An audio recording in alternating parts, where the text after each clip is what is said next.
Hi everyone, my name is Chloe Nicole Jarvadon. I'll be introducing my workshop of navigating conflict with different cultures. So what is conflict? Conflict is an inevitable part of any workplace or personal relationship. Understanding how to manage conflicts effectively is crucial for maintaining positive connections and fostering growth. So, what we'll be starting off with today is what's your conflict management style? So there's around 5 different styles, which is competing, collaborating, avoiding, accommodating, and compromising. So what we're gonna do today is an assessment where y'all will find our conflict management style. So this is the assessment, conflict communication assessment. So please note down in your notes A to O about these different phrases. So I'll give y'all 1 minute to do that. And then how you're gonna do it is through this number system of 1, 2, 3, 4, 1 being always and 5 being rarely. So I'll let y'all do that for 1 minute. Okay, everyone, once you're done, please give a thumbs up. Okay, perfect. Yes, so we'll now be moving on to our results. So the 15 statements you just read are listed below in the 5 categories. So A, E, G is your total, and like whatever 1 through 5 that you put into these letter statements is your style. So I'll do 1 more minute for y'all to calculate that. Okay, once y'all are done, can I get a thumbs up? Thank you. Okay, we'll now be going on to the different descriptions of the conflict styles. So first we have the competing style, which is the shark. Sharks use a forcing or competing conflict management style. So did anyone here get shark? Okay. How do you feel about getting shark? Pretty accurate. Pretty accurate? I'd say so. Okay, thank you. Wait, can I check if it's still recording? Okay, it is. Okay, next up is collaborating style, which is the owl. Owls use a collaborating or problem confronting conflict management style. This is my style.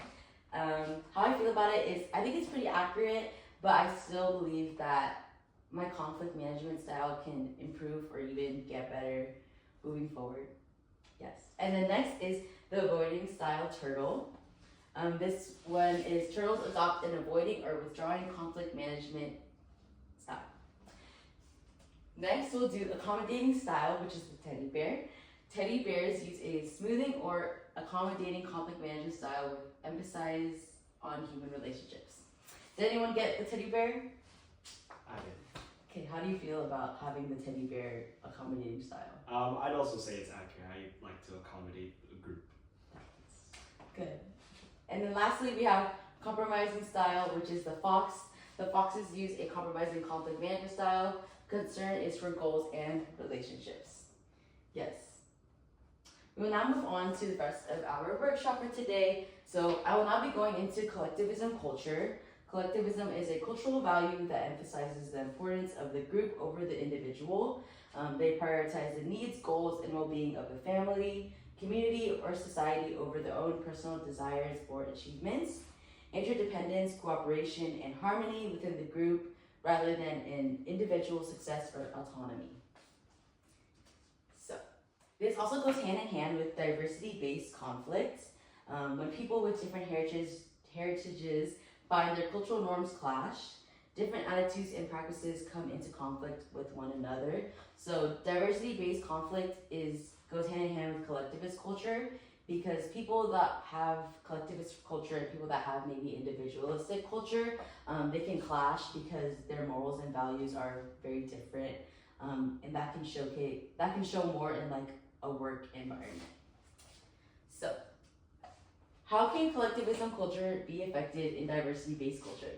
Just like what I said before, collectivist culture can be uniquely affected in diversity-based culture conflict based on their emphasis on group harmony, respect for hierarchy, and their shared identity, which may clash with different cultural values in diverse settings. An example that I have from a specific specific source from Murayami, Ryan, Shimizu, and Kurobayashi. They made a source, cultural differences in perceptions of intergroup conflict and preferred conflict management behavior. They examine how cultural differences influence perceptions of conflict and conflict management preferences through a scenario-based experiment. They also compared individuals from Japan and the United States to understand the responses to group conflict. So their findings were that Japanese participants viewed intergroup conflict as more disruptive and threatening to group harmony than American participants, and Americans were more likely to see conflict as a natural part of group interactions rather than something that must be avoided. So as you can see, the findings saw that Japanese and American participants were very different. Americans went through with their individualistic culture, while the Japanese participants viewed intergroup conflict as disruptive and threatening, but Americans were facing conflict head on. And then another example is in the workplace, Hamilton and Kuchinka. This was based on Filipino Americans and the glass ceiling, a quantitative analysis of cultural adherence, assertiveness, and management. They conducted a study on the difficulties Filipino Americans face when trying to move up to leadership positions in the US workplace known as the glass ceiling. They looked at how closely Filipino Americans follow traditional cultural values and how this relates to their assertiveness and leadership experience. So the findings that were found in the workplace was the study found a statistically significant negative relationship between assertiveness and adherence to Filipino interpersonal norms. Filipino Americans that lived in the United States longer, who were exposed to more individualistic tendencies, were more receptive to adopting assertive and individualistic tendencies. Yes. I will now move on to what is conflict resolution. This refers to only one alternative in which parties solve a problem or an issue and expect it not to rise again, from page 7 from the textbook. So another example is of conflict resolution in collectivist cultures. Miyahara, which conducted conflict resolution styles among collectivist cultures in comparison between Japanese and Koreans. They compared conflict resolution style between Japanese and Koreans to explore differences in how they manage interpersonal conflict. So the findings were, while both cultures value collectivism, the Japanese prioritize passive conflict resolution, and Koreans go through a more direct approach. So even though they're both in collectivist cultures, it also depends on their experiences and upbringings. For example, like the Koreans go through a more direct approach, so they direct conflict head on, while the Japanese do not. Yes. So we'll now go on to a discussion. Why is conflict resolution important? And I'll have you to discuss with one another for a minute.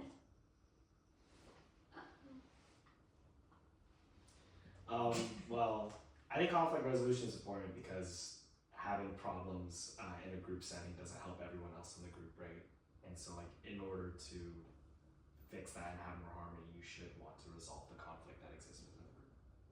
Does that make sense? Yeah, I also agree. I also think that people should have the skills to resolve a problem, especially in workplaces and other environments too, just because we can't avoid problems, but knowing how to resolve them is a big part of like moving forward.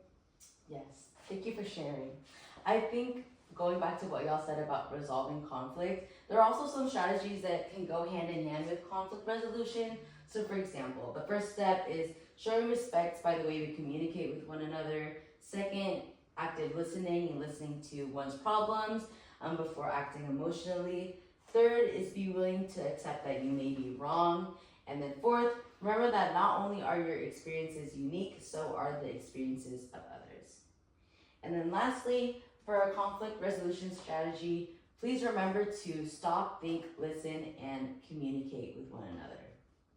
So what I would want y'all to take away from this presentation is to recognize cultural differences in conflict styles, always listen and hear others out as their experiences and norms may be different than your own. Practice conflict resolution strategies, for example, the STLC, stop, think, listen, and communicate. And also, individuals and organizations can navigate diversity-based conflicts effectively through cooperation, inclusion, and mutual respect. Here are my references, and that concludes my workshop. Thank you, Deborah.